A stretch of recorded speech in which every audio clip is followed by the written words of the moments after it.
আবারও ভারতীয় পণ্য বর্জনের ডাক দিয়েছে বিএনপি। একই সাথে সংস্কারের নামে নির্বাচন বিলম্বিত করার অভিযোগ তুলেছেন দলটির নেতারা।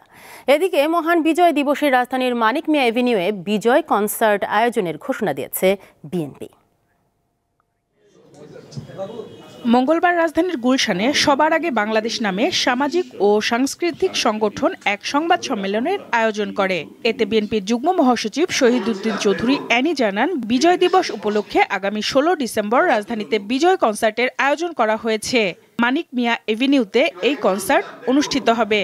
এই সবার আগে বাংলাদেশ আগামী 16 ডিসেম্বর মানিক মিয়া এভিনিউতে একটি কনসার্ট প্রোগ্রাম করার সিদ্ধান্ত দিয়েছে। রাজশাহীর ভুবনমোহন পার্কে দেশীয় পণ্য কিনে হও ধন্য শীর্ষক অনুষ্ঠানে ভারতীয় বিছানার চাদর পোড়ান বিএনপির জ্যেষ্ঠ যুগ্ম মহাসচিব রুহুল কবির রিজভী আহমেদ।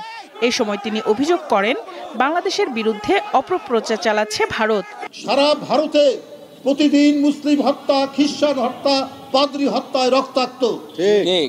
এই কারণে তারা বাংলাদেশের ভাবমূর্তিকে কৃত্রিমভাবে জোর করে বিনষ্ট করার জন্য তারা এই কাজ করছে। কুমিল্লায় রাষ্ট্র কাঠামো মেরামতের 31 দফা ও জনসম্পৃক্তি শীর্ষক বিভাগীয় প্রশিক্ষণ কর্মশালার আয়োজন করে বিএনপি। এতে দলটির স্থায়ী কমিটির সদস্য মোশাররফ হোসেন বলেন, সংস্কারের কথা বলে নির্বাচন পেছানো বুদ্ধিমানের কাজ হবে না। সংস্কারের কথা বলে নির্বাচনকে পিছানো বুদ্ধিমানের কাজ হবে না, দেশের জন্য ক্ষতিকর। আর সংস্কারই যদি হয় তো আজকের বাংলাদেশে কিন্তু বাংলাদেশ জাতীয়তাবাদী দলই সবচেয়ে জনপ্রিয় বৃহত্তম। পতিত সরকারের দোসররা দেশে এবং ভারতে থেকে নানান ষড়যন্ত্র করছে বলেও অভিযোগ করেন তিনি। এই সংস্কার সাধন সম্ভব নয়। সঞ্জিদা প্লাবনী, দীপ্ত সংবাদ, ঢাকা।